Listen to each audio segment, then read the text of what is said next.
우리가 그린 성경 말씀인 고린도서 3장의 말씀은 어떻게 보면 고린도 교회의 영적인 상태에 대해서 지금 말하고 있는 내용입니다. 1절 말씀처럼 신령한 자들을 대함과 같이 그들을 대하기를 원하였지만 그들의 영적인 상태가 이러하지 못하기 때문에 사도 바울이 그들을 대할 때 어린 아이같이 그들을 대할 수밖에 없다는 이야기를 소개하게 됩니다. 어린아이를 대한다라는 것, 같은 말로 1절 옆에 보면 육신에 속한 자라고 소개하고 있습니다.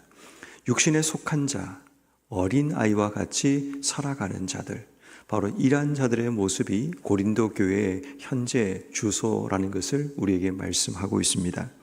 그렇다면 어린아이 같다라는 것, 육신에 속한 자라는 것은 어떤 의미가 있는가를 보면 2절 말씀에 보면 내가 너를 젖으로 먹이고 밥으로 아니하노니 이는 너희가 감당하지 못한다라는 거죠. 그들에게 주어진 하나님의 은혜, 또 그들의 삶을 부유하게 만들고 살찌게 만드는 여러 가지 하나님의 은혜가 있지만 그들이 먹을 수 있는, 그들이 그것을 받을 수 있는 것에 한계가 있다는 것을 말씀하는 겁니다. 다시 말해 딱딱한 음식을 먹지 못하고 부드러운 젖으로만 그들이 먹을 수 있고 자랄 수 있는 어린아이, 유아 단계의 신앙이라는 것을 보게 됩니다.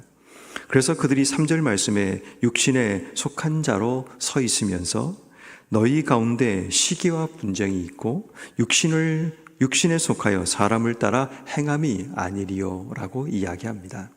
특별히 우리가 주목해야 될 것은 이 고린도 교회의 모습 가운데 중요한 3가지가 이 가운데 기록되어 있는데 하나는 시기와 분쟁이 그들 속에 있다는 겁니다.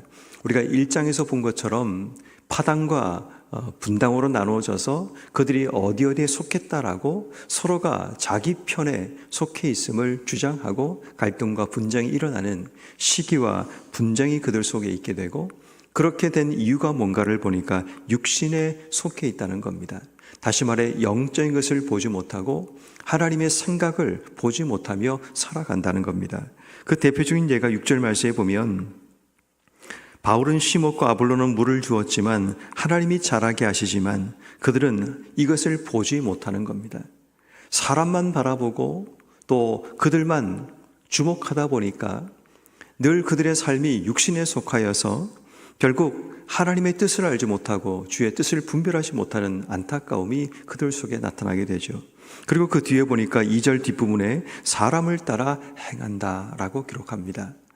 다시 말해 눈에 보이는 사람을 따라 그들의 말과 행동을 따라 걸어감을 통해 결국 그들의 삶이 육신에 속하게 되고 시기와 분쟁으로 나아가게 되는 그런 일들이 일어나게 됩니다.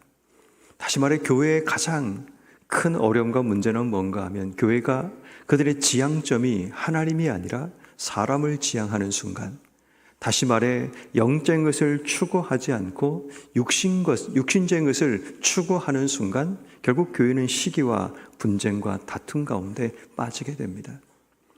다시 말해 우리가 지금 붙들고 있는 것이 뭔가를 조금만 한번 생각해 보고 다시 한번 우리의 시선을 수평적으로 보는 것이 아니라 수직적으로 하나님께로 우리의 시선이 돌려지기만 하면 지금 우리가 가지고 있는 수많은 여러 가지 많은 육신에 속한 문제들과 갈등과 분쟁의 문제를 해결할 수 있다는 말씀입니다.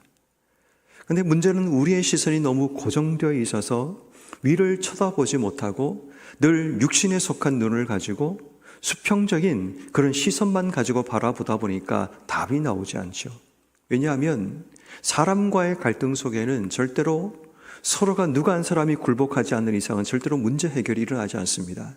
근데 문제는 굴복한다고 해서 그 사람이 진짜 굴복하느냐 생각해 보면 진짜 굴복하는 게 아니라 잠시 화평을 원하는 거지 마음속에는 칼을 가는 경우가 굉장히 많이 있습니다. 결국 근본적인 이러한 문제가 해결되지 않는 상태에서는 계속적인 시기와 분쟁이 우리의 삶을 지배하게 되는 그런 일들이 일어나게 되는 겁니다. 그래서 우리에게 필요한 것은 뭔가 하면 우리의 시선 자체가 달라져야 됩니다. 육신에 속해 있다는 것은 영적인 것을 바라보는 시선 자체가 막혀 있음을 의미합니다. 그러다 보니까 그들에게는 제한적인 것에 그들의 삶이 머물 수밖에 없습니다. 딱딱한 음식과 같은 밥과 같은 것을 먹을 수 없는 그들의 현재 상태가 결국 영적인 것을 바라보지 못하고 육신에 속한 자가 되고 사람을 따라가는 그런 삶으로 이어지게 됨을 발견하게 됩니다. 그래서 성경은 우리에게 말하고 있습니다. 우리가 어떤 자가 되어야 되는지 지금 고린도전서를 통해서 사도 바울은 우리가 어떤 상태의 존재가 되어야 되는가를 우리에게 분명히 말합니다. 그것이 바로 신령한 자가 되는 겁니다. 신령한 자는 영적인 것을 추구하는 자고 사람을 따라가는 자가 아니라 하나님을 바라보는 그런 자로 살아가는 겁니다.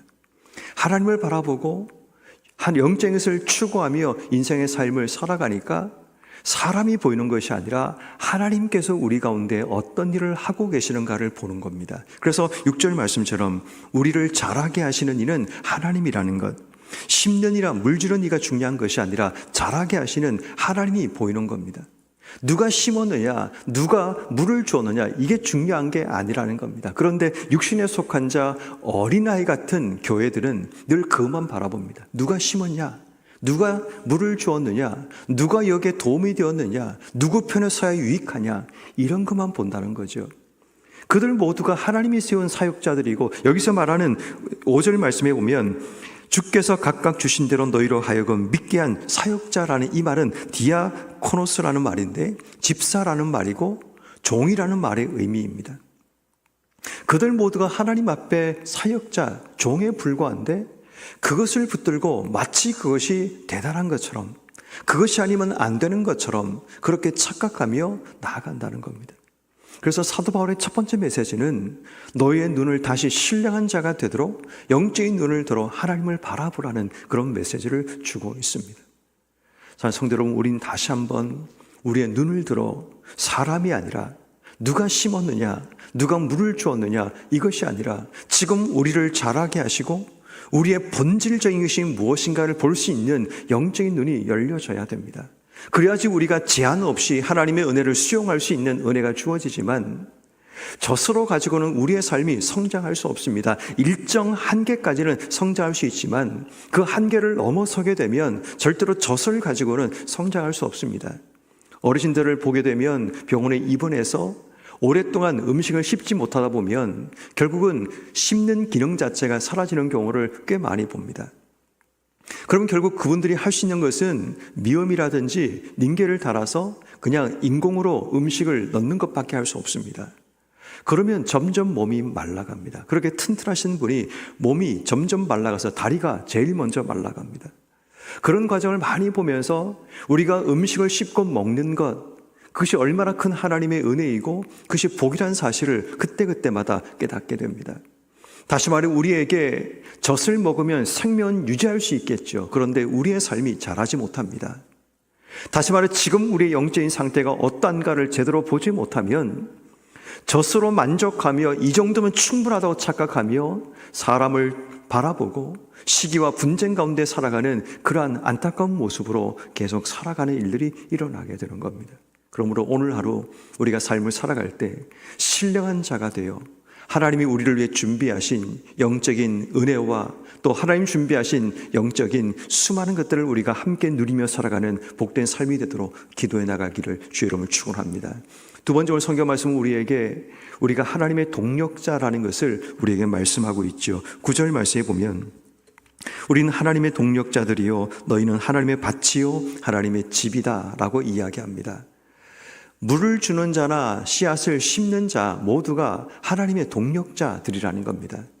이 땅에 서 있는 우리 모두는 하나님의 동력자로 부름받아 주신 삶의 자리에 사역을 감당하는 자들입니다.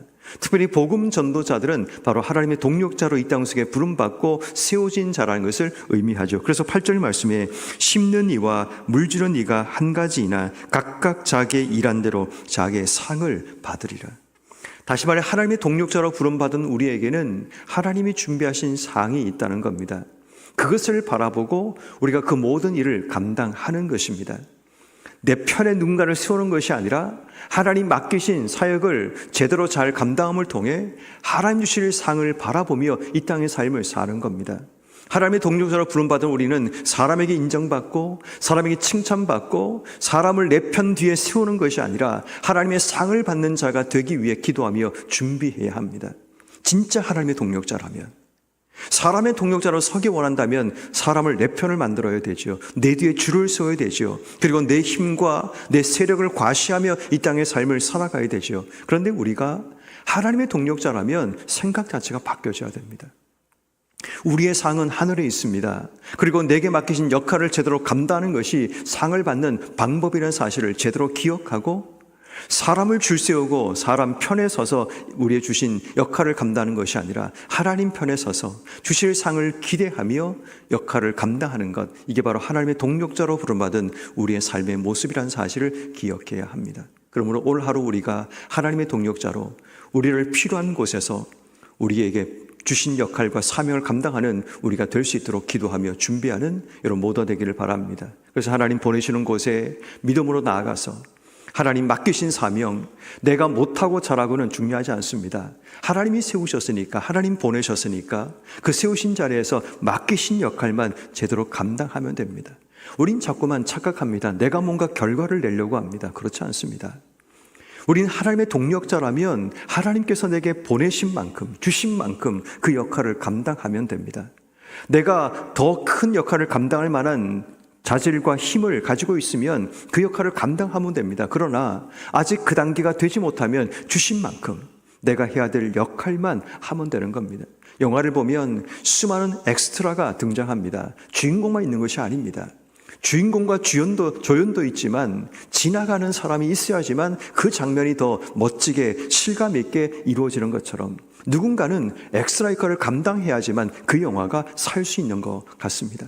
그런 의미에서 여러분, 우리는 하나님께서 내게 맡기신 역할과 나를 세우신 자리에서 하나님의 동력자로 그 역할을 감당해낼 때가 되면 하나님이 더 높이 세우시고 더 많은 일들을 맡기시는 하나님의 은혜가 있다는 사실을 기억하여 오늘도 하나님의 동력자로 든든히 설 수 있는 우리가 되기를 기도하는 여러분 모두가 되기를 바랍니다.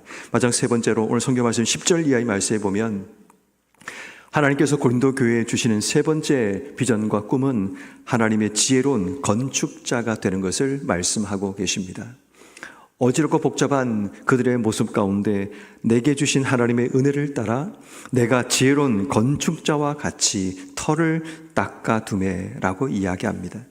다시 말해 우리 모두는 이 땅 속에 집을 짓는 건축가들입니다. 근데 중요한 것은 우리가 집을 짓는 자가 분명히 맞지만 어떤 터 위에 집을 지어야 되는가를 우리에게 말씀하고 있는데, 다른 이가 그 위에 세우나니 그러나 각각 어떻게 그 위에 세울까를 조심할지니라. 11절, 이 닦아둔 것 외에는 능히 다른 터를 닦아둘 자가 없으니 이 터는 예수 그리스도라라고 말합니다. 다시 말해 우리가 집을 지어야 될 그 기본적인 터가 어딘가를 분명히 말하기를 예수 그리스도라는 터 위에 우리의 집을 지어가야 한다라는 겁니다. 이 기초가 무너지면, 이 기초가 사라지면 우리의 모든 것은 의미가 없다는 겁니다. 지혜로운 건축가는 가장 먼저 어떤 터 위에 우리의 집을 지어야 되는가? 교회가 어떤 터 위에 지어져야 되는가? 이것은 분명합니다. 터가 흔들리면 안 됩니다. 다시 말해 우리의 모든 삶에 지어가는 건축들마다 우리가 확인하고 돌아봐야 될 중요한 한 가지는 지금 우리가 짓고 있는 이 모든 것이 어떤 터 위에 지어지고 있는가 돌아봐야 됩니다. 우리가 사역을 할 때도, 어떤 프레임을 진행할 때도, 어떤 것을 계획하고 준비할 때도 지금 우리가 짓고 있는 모든 것이 예수 그리스도라는 터 위에 짓고 있는지, 사람의 생각과 계획 속에 짓고 있는지 제대로 돌아봐야 됩니다. 지혜로운 건축가는 반드시 예수 그리스도라는 터 위에 이 집을 지어가는 겁니다. 그리고 더 중요한 것은 지혜로운 건축가는 어떤 것으로 그 집을 지어야 되는가. 오늘 보면 12절 이하의 말씀에 보면 만일 누구든지 금이나 은이나 보석이나 나무나 풀이나 짚으로 이 터 위에 세우면 각 사람의 공적이 나타날 터인데 그날이 공적을 밝히리니 이는 불로 나타내고 그 불이 그 각 사람의 공적이 어떠함을 시험할 것이다 라고 얘기합니다. 집을 짓는 게 중요한 것이 아니라 반드시 그 집에 대한 하나님의 테스트가 있다는 겁니다. 그 테스트가 바로 불로 주어지는 테스트라는 겁니다. 하나님의 불이, 시험이 그들 가운데 찾아왔을 때 그 시험을 이겨낼 만한 견고함이 있느냐. 터 위에 짓는 건 분명히 맞지만 그 터 위에 우리가 어떤 것으로 지어가느냐가 중요하다는 겁니다. 금이나 은과 같이, 보석과 같이 불에 타지 않는 것으로 지어지고 있는지, 나무라든지 풀이라든지 짚으로 집을 지어서 불이라는 시험이 찾아올 때 이것이 다 무너지고 마는, 타버리는 그런 모습인가를 돌아봐야 된다는 겁니다. 다시 말해 지어온 건축가라면 어디 위에 집을 지어야 되는지, 어떻게 집을 지어야 되는지 우리는 돌아봐야 됩니다. 그런데 우리는 자꾸 이러한 가장 기본적인 원리와 원칙을 무시한 채 사람들의 생각에 따라 모든 것을 해나가려고 합니다. 교회가 세워지는 모든 원리도 마찬가지입니다. 우리가 계획하고 있는 중요한 어떤 일에도 원리도 동일합니다. 예수 그리스도의 터 위에 지금 우리가 사람의 생각과 계획을 가지고 이 모든 걸 짓고 있는가? 그 당시에는 괜찮죠. 당장은 문제없어 보이지만 시간이 지나면 사람이 세웠던 수많은 잘못된 공정은 다 타버리고 문제가 된다는 사실을 발견하게 됩니다.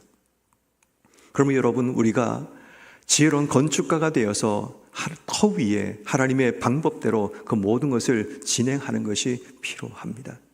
이것을 놓치고 임시방편으로 그렇게 집을 지었다가 시간이 지난 이후에 불법 건축물로 드러나게 되면 다 뜯어내야 되는 그런 일들이 일어나게 됩니다. 하나님께서 허락하지 않는 범위에 내가 집을 지어나가면 나중에 발견되게 되면 그거 다 뜯어내야 되든지 아니면 변상해야 되든지 계속해서 벌금을 물어야 되든지 그런 일들이 일어나게 됩니다. 예전에 어느 권사님의 집에 이제 재개발이 일어나서 땅을 이제 확인하다 보니까 알고 봤더니 자신의 집이 앉아있는 자리가 남의 땅을 차지해서 앉아있는 그 모습이 드러나게 된 겁니다. 그러다 보니까 그 사람이 이제 고소를 해가지고 당신이 여기에 30년 이상 동안 우리의 땅을 안고 있었기 때문에 여기에 대한 변상을 해야 된다라고 해서 그 30년치에 대한 그 보상에 대한 요구가 일어나는 그런 일들이 일어나서 그것 때문에 괴로워하는 그런 것을 본 적이 있습니다. 그 당시에는 아무도 몰랐죠. 또 그것을 확인하기 전까지는 아무도 몰랐지만 때가 되면 그 모든 공적이 드러난다는 사실을 기억한다면 오늘 하루 우리는 육신에 속한 자가 되어 어린아이처럼 이 땅의 삶을 사는 자가 아니라 우리가 어떻게 우리의 교회를, 우리의 삶을 살 것인가를 말씀을 통해 교훈받고 세워져야 합니다. 주신 말씀의 결론은 신뢰한 자가 되어 어린아이 같은 일을 버리는 우리의 삶이 되는 것, 하나님의 동력자가 되어 내게 맡기신 자리에서 하나님의 사역을 제대로 잘 감당하기 위해 기도로 준비하는 것, 지혜로운 건축가가 되어 예수 그리스도의 터 위에 우리가 집을 짓는 자라는 사실을 기억하여 오늘도 믿음으로 집을 짓고 하나님의 동력자가 되어 귀한 사역 감당하며 신력한 것, 하나님의 영적인 것을 바라보며 살아가는 여러분 한 분 한 분 되기를 주님의 이름으로 축원합니다.